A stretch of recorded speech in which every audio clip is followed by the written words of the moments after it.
आता जो दुसरा टप्पा आहे, ज्या दुसऱ्या टप्प्यामध्ये साईबाबा नगर ते सुभाषचंद्र बोस मैदान याचंही काम जवळपास 96% पूर्ण झालेलं आहे।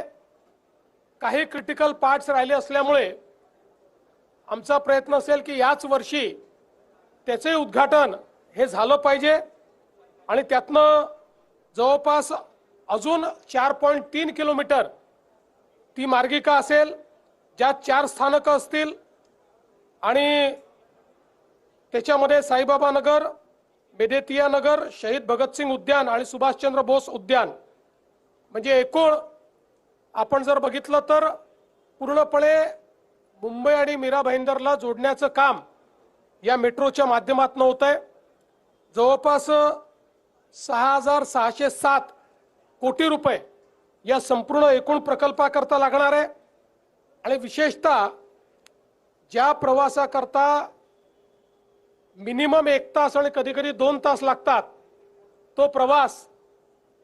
30 मिनिटांमध्ये या ठिकाणी पूर्ण करण्याचं या मेट्रोमुळे आपल्याला भाग्य लाभणार आहे।